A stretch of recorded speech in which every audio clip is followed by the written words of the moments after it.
Something walks whistling past my house every night at 3:03. Every night, no matter the weather, something walks down our street whistling softly. You can only hear it if you're in the living room or the kitchen when they walk by, and it always starts at exactly 3:03. The sound starts faint, somewhere near the beginning of the lane, near the Carson place. We're towards the middle of the street, so the whistling moves past us before fading away in the direction of the cul-de-sac. When I was younger, my sister and I would sneak into the kitchen some nights to listen. Mum and Dad didn't like that, and we'd catch hell if they found us out there, but they were never too hard on us, since we always stuck to the one big rule. Don't try to look at whatever was whistling. My neighborhood is a funny place. I've lived here since I was 6, and I love it. The houses are small, but well-kept, good-sized yards, plenty of places to roam. There are a lot of other kids here my age. I turned 13 back in October. We grew up together and would always play foursquare in the cul-de-sac or roam around from back porch to back porch in the summer. This was a good place to grow up. I'm old enough to see it. And there's only the two strange things here, the night whistling and the good luck. The whistling never bothered me much. Like I said, I couldn't even hear it from my bedroom. But Mum and Dad don't like talking about it, so I've stopped asking questions. My dad is a strong guy, tall and calm. He has an accent since he moved to the US as a kid. His family, my grandparents, they're from the islands. That's what they call it. My dad, the only time he isn't so calm is if the whistler comes up. He talks a little quicker then, eyes move faster, and he tells us not to think about it so much and to always remember the one rule, the big rule. Don't try to look outside when the whistler goes past. Not that we could look even if we wanted. See, there are shutters on the inside of every window, thick pieces of heavy canvas that pull down from the top and latch to the bottom of the window frame. Each latch even has a small lock, about the size of what you'd find on a diary. My dad locks those shutters every night before we all go to bed and keeps the key in his room. My mum, I don't know what she thinks about the whistling. I've seen her out in the living room before at 3:03 when the sound starts. I could see her if I cracked my door open just an inch to peek. She's not out there often, at least I haven't caught her much, but once or twice a month I think she sits out there on our big red couch just listening. The whistler has the same tune every night. It's cheerful. Da da da da da dum, da da da da da dum. Remember how I said there are two odd things about where I live? Well, besides our night whistler, everyone in my neighborhood is really lucky. It's hard to explain, and Dad doesn't like us talking about this part much either. But good things just seem to happen to people around here a lot. Usually it's small things, winning a radio contest, or getting an unexpected promotion at work, or finding some arrowheads buried in the yard, you know, the authentic kind. The weather is pretty good, and there's no crime, and everybody's gardens bloom extra bright in the fall. A million little blessings, I've heard my mum say about living here. But the main reason we stay here, why we moved here in the first place, is my sister Nola. She was born very sick, something with her lungs. We couldn't even bring her home when she was born, only visit her in the hospital. She was so small, I remember, small even compared to the other babies. A machine had to breathe for her. We moved into our house here to be closer to the hospital. As soon as we moved here, Nola started getting better. The doctors couldn't figure it out. They chalked it up to whatever they were doing, but we all could tell they were confused. But my parents knew, even I knew, Nola getting better was just another of the million little blessings we got for living in our neighborhood. So that's why we stayed even after we found out that for every small miracle that happens here, every day, now and then, some bad things happen. But they only happen if you look for the whistler. See, our neighborhood has a welcoming committee. They show up with macaroni casserole and a gift basket and a manila folder whenever someone new moves in. They're very friendly. 4 people showed up when we moved in 7 years ago. The committee made small talk, gave me a Snickers bar, and took turns holding Nola. It was her first week out of the hospital, so they were extra careful. My room, where I still managed to hear nearly every word. The welcoming committee told my parents about how nice the neighborhood was. Really exceptionally. Hard to explain kind of nice. And then they told my parents about the even harder to explain whistling that happened every morning at 3:03 and ended at the tick of 3:05.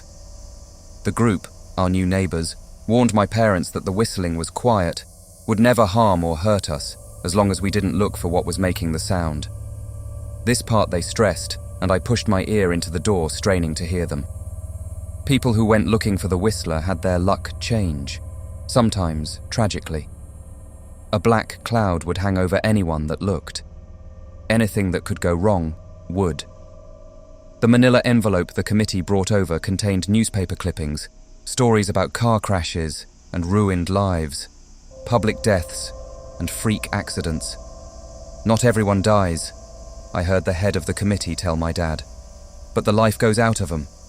Even if they live, there's no light in them ever again, no presence.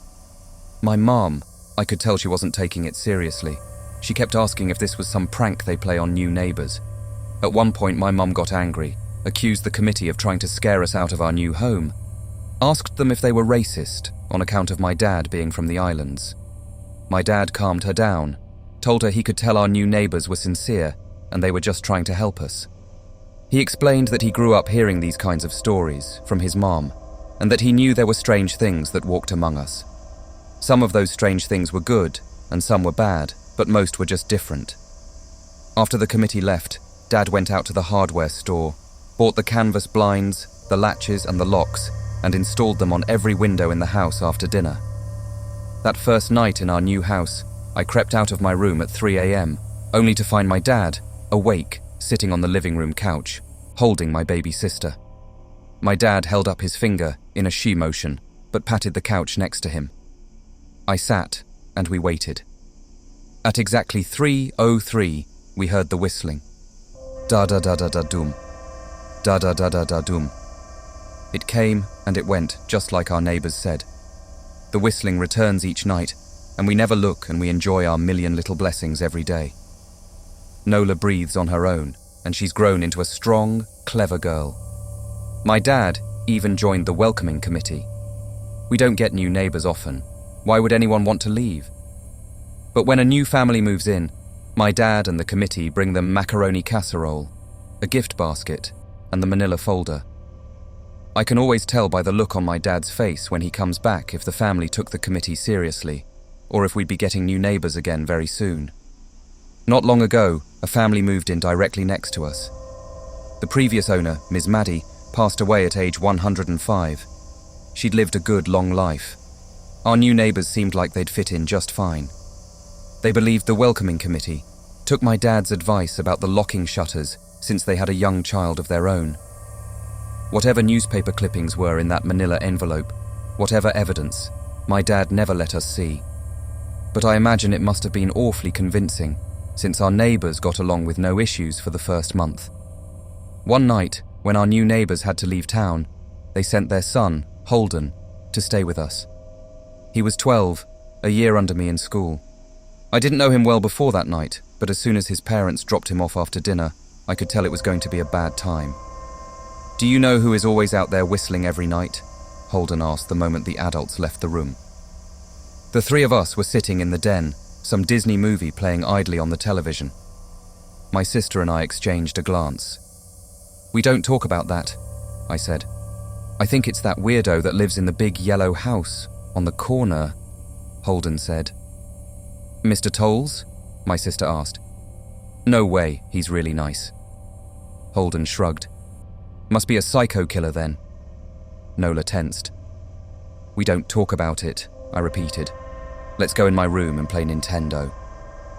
We spent the next few hours playing games, eating popcorn, and then watching movies.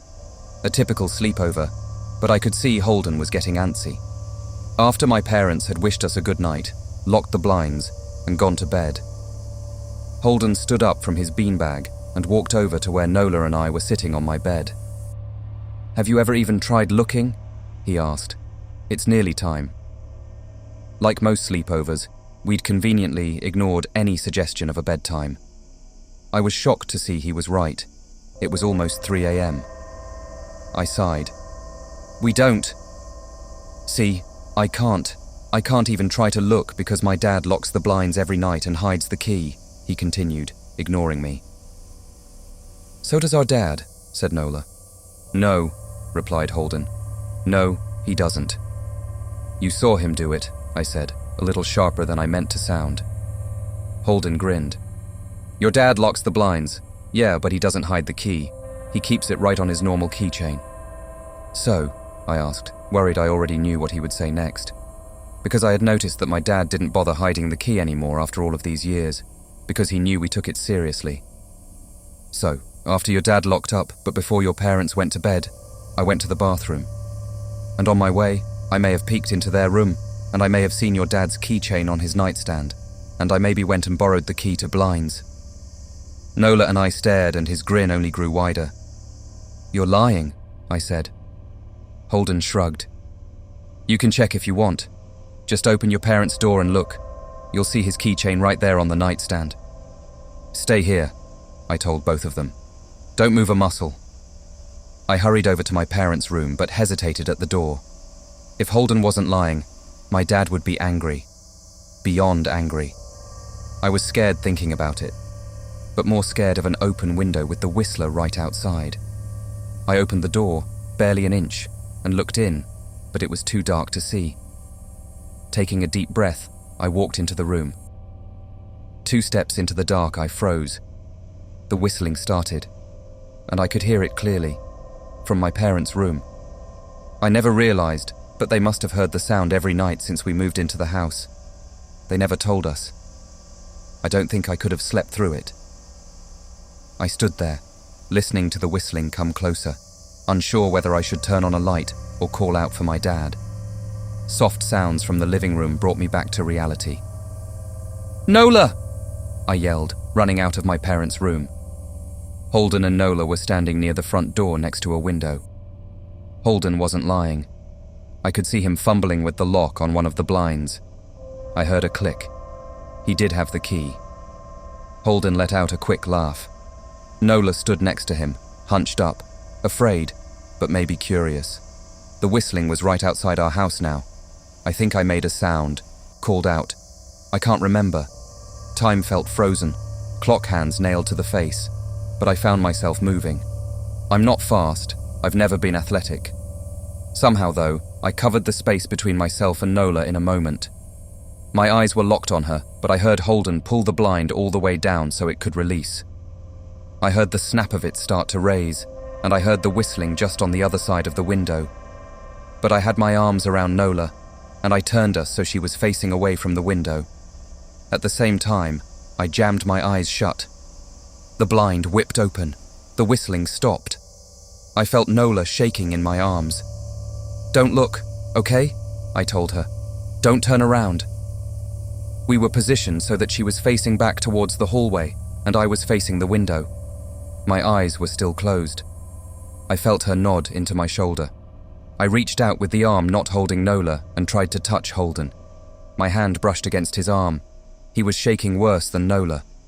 "Holden?" I asked. Silence. I reached past him and gingerly felt for the window, eyes still sealed shut.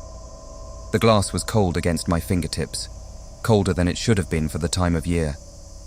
I moved my hand up the window, searching for the string to the blind. The glass began to get warmer the further I reached, and there was a gentle hum feeding back into my fingertips. I tried not to think about what might be on the other side of the window. Finally, I touched the string and yanked the blinds shut. I opened my eyes. In the dim light leaking out from the kitchen, I could make out Holden, pale and small, staring at the now closed window. "Holden?" I asked again. He turned towards me and he screamed. Everything became a flurry of motion. Lights sparked to life in the hall, then the living room. My parents' footsteps thudded across the hardwood floor. I didn't turn to look back at them. My eyes were glued to Holden. He was pale, had bit his lips so hard there was a thin red line of blood running down his chin, and he'd wet himself. "What happened?" my dad asked from behind me. I managed to swivel away from Holden and look back. He looked. I'd never seen my dad scared before, but I saw it that night, in that moment. An old, ugly terror stitched on his face. A parent's fear. "Just Holden?" he mouthed to me. I nodded, yes. My dad let out a breath. He looked so relieved I nearly expected him to cheer. But then he turned to Holden and my dad's face changed. I wondered if he felt bad for feeling good that Holden was the only one that looked. There was a knock at the door. We all froze. Holden whimpered. "Don't answer it," my mom said. I'd always thought she was a skeptic and just humoured my dad about the windows and the whistler, but that night we were all believers. I noticed that both of my parents held baseball bats they must have taken from their bedroom. The knock came again, a little louder this time. "Please don't open the door," Holden whispered. My dad walked over to him, hugged him close. "We won't," my dad promised, still holding his bat. "Nothing is coming in here tonight." Thud, thud, thud. This time the knocking was loud enough to rattle the door. Holden screamed again and Nola clutched her arms around my neck. My mum came over and knelt down next to us, wrapping my sister and me close. Thud, thud, thud. "Call the police," my mum whispered to my dad. The knocking instantly stopped. My dad looked over his shoulder at us. "Do you think—" He was cut off by frantic knocking that trailed off to a polite tap, tap, tap. "Police," something said from the other side of the door. The voice from outside sounded exactly like my mom, like a parrot repeating the words back to her. "Police. Call. The police. Tap, tap, tap. Police." My mom pulled us closer. "Police. Police. Police. Police. Please stop," I heard her whisper. "I don't think calling them will help," my dad said. "How will we know when they're the ones at the door?" The knocking came back harder than before. The door shook. Then it stopped. After a long moment, I heard the knocking again, but it was coming from our back door. We all turned together towards the back door, but the knocking immediately returned to the front door. Front to back to front.